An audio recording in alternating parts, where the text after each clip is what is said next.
Hello again. This is Philosophy15. These are 15-minute conversations between two philosophers. I'm Robert Talese. I'm Scott Aiken. We are the authors of Why We Argue and How We Should, now in its second and expanded edition. So we're back. The last episode we were just talking about the Fallacy Fallacy, which is a peculiar and, as I think Scott said, an ironic kind of fallacy. And what's ironic about the fallacy is that it's the kind of fallacy that is made possible by learning and maybe indeed mastering, right? Logic, right? Sure. If you don't know logic or you haven't mastered it sufficiently, you're not capable of committing the fallacy. Let me just ask. We want to get into discussing the question of the connection between the fallacy and this other problem, more general problem that we've identified, which we call the Owl of Minerva problem. But I first wanted to ask, do you think that it's an instance of the fallacy when I incorrectly assess an interlocutor's argument as containing a fallacy?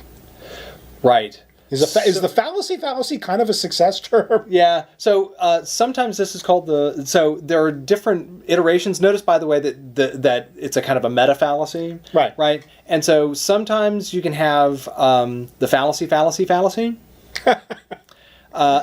So one instance of it would be an incorrect assessment of fallacy, instantiating the fallacy, but incorrectly identifying the fallacy.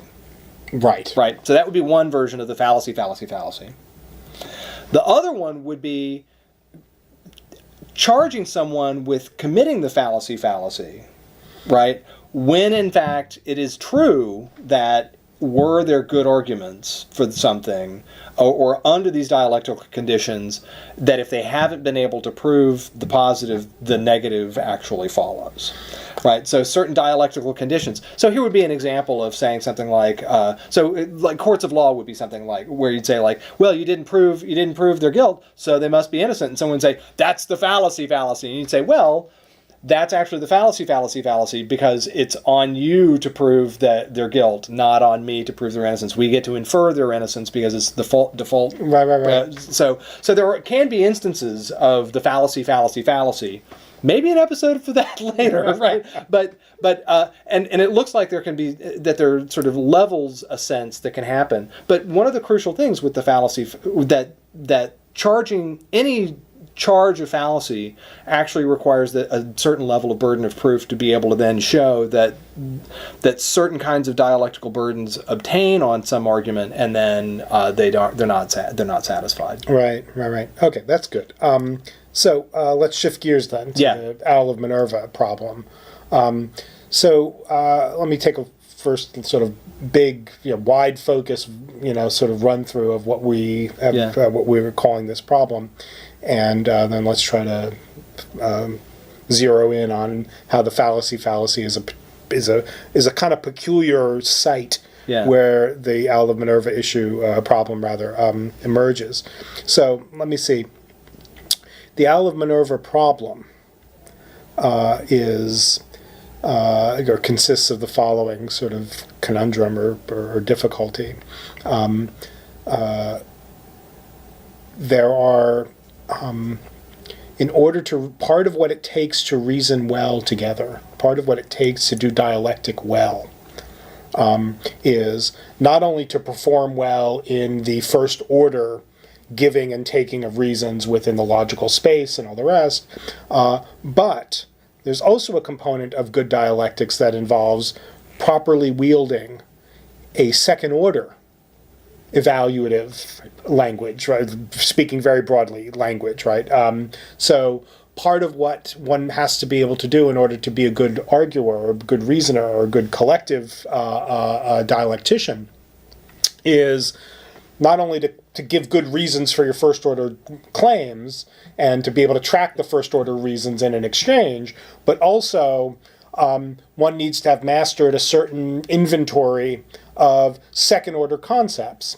And fallacies are good examples of these second order concepts where precisely what fallacy detection and fallacy analysis is supposed to enable us to do is to assess a piece of reasoning from a kind of ascended standpoint, so that we're not assessing the content of what's said so much, or we're not looking to prove that the interlocutor has said something false exactly. We're instead trying to assess the packaging, the reasoning by means of which that content has been introduced into the dialectic. Right. Okay.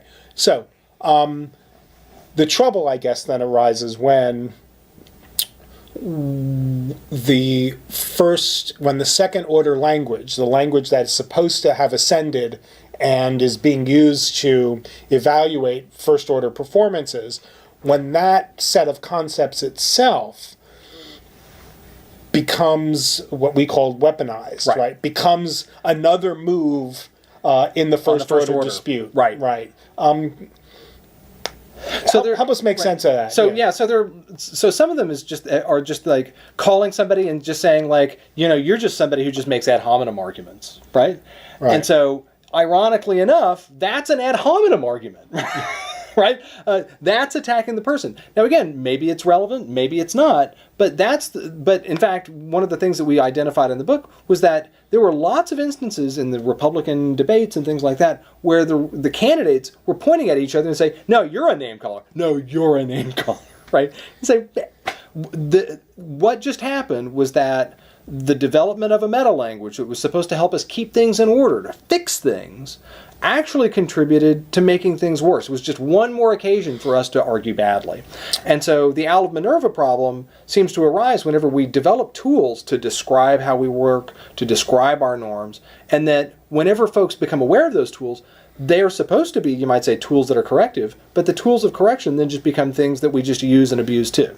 Right. So I guess another sort of standard example we use in the book is calling someone a troll. Yeah, right. Yeah, good. Right? Yeah. Just saying you're trolling as a way simply of shutting down the debate, right? Somebody's now been called a troll. I don't like what you said, so now you just get called a troll, and so that itself is an instance of trolling, right? Even since the book's come out, here's a new one, right? Great. So the troll, it's calling someone a bot. Right. And notice, by the way, how that's supposed to work, right? It's like everyone's worried about the bots giving you false information and things like that. But calling someone a bot has got so many other elements to it where it's like all you do is repeat the same thing. You're mostly just a sort of a source of disinformation and right? It's kind of like calling them a troll, but not even recognizing them as human beings anymore. Right. You're a bot.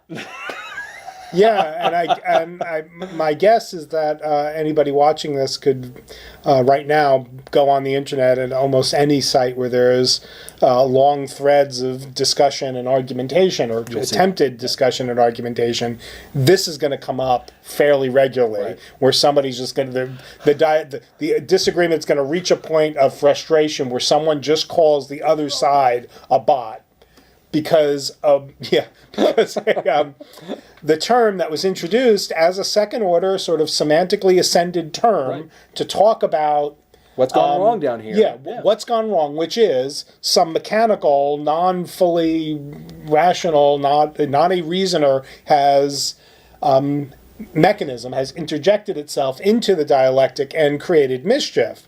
But now that becomes a name to call the people who are saying the things that you disagree with. That's right. That's exactly it. Okay, so is the Owl of Minerva problem simply then that dynamic where any ascended second order, evaluative from a sort of higher vantage point on the first order stuff term can then be brought down into the first order discourse? And it's, you might say, the reason why the reason why at least I think the Owl of Minerva problem is so hard to solve is because of the fact that there's a publicity element to whenever we make the norms explicit.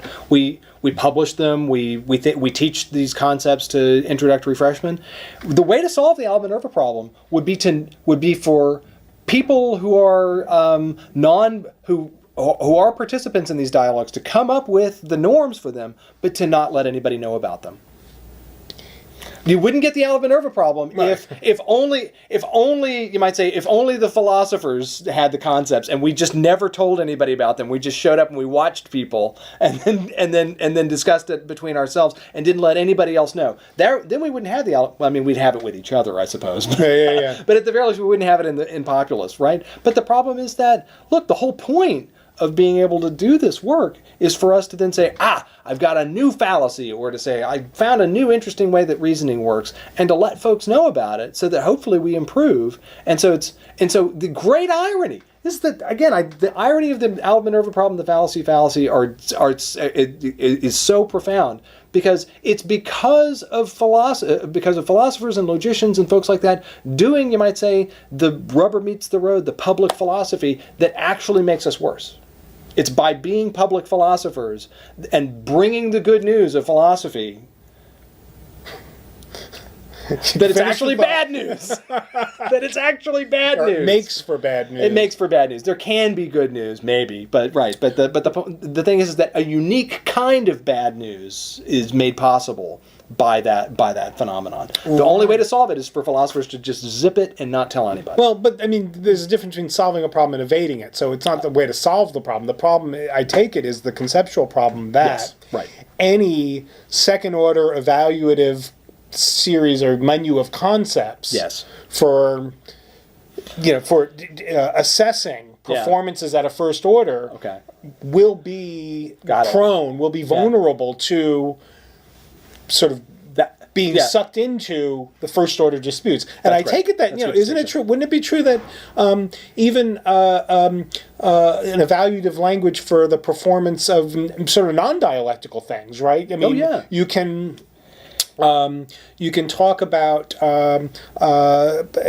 somebody's playing on an instrument as being, he's a hack. Yeah. Right? Well, this happened in poetry. Once Petrarch had come out with these sort of rules for poetry, he was like, well, then everyone started aping them, and they made the poetry that he was trying to capture and say, here's what good poetry looks like. Once he did that, folks did it, and now it sucked. You're like, no! In making the rules for being able to put a good poem together explicit, what did he do? He ruined those poems. Right. So so it's not just philosophers, it's literary theorists or anyone who starts coming up with the norms for something that's originally supposed to be descriptive to then help us make explicit how to follow the rules better.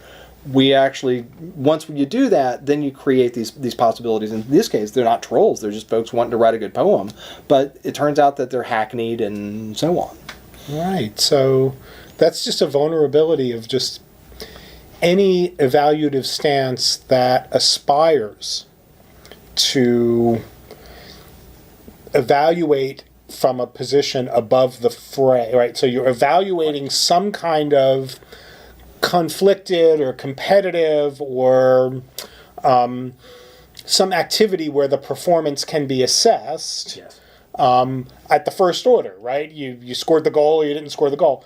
And then there's a second order vocabulary, right, about the way in which the endeavor of scoring the goal was taken up. So that you can say things like, well, he didn't get the basket, but what great form. I mean, you can say things like this. But any time that you establish that second order evaluative language that's supposed to not sully itself with the matter at the first order level of the dispute, those terms are just going to get reintroduced at the first level, just as another way of saying you stink. And again, that the crucial thing is that the whole point of them is that they're supposed to be used to improve and used to evaluate and used to sort of help focus your attention on that first order. And so the great irony, again, is that, and then maybe the only solution would be something like this: having a second order view that would never ever be abusable on the first order. Yeah, but I don't know how the whole reason why we developed the first order views or second order views is because of abuses of the rules in the first order. And so it looks like the condition for the possibility of us developing the second order, the need to make the rules explicit, is in fact guarantees that whenever we make them explicit, the abuses are going to continue, right? You might say there's something sort of cooked into the way that they even come about that means that it's not soluble in that sense. So it is a kind of cat and mouse thing then. That is that every second order concept gets weaponized, brought into the first order. So troll, bot, right? Fake news is another one, yeah. right? And then what we need in order to do to sort of keep pace is come up with some new second order concept. That's right.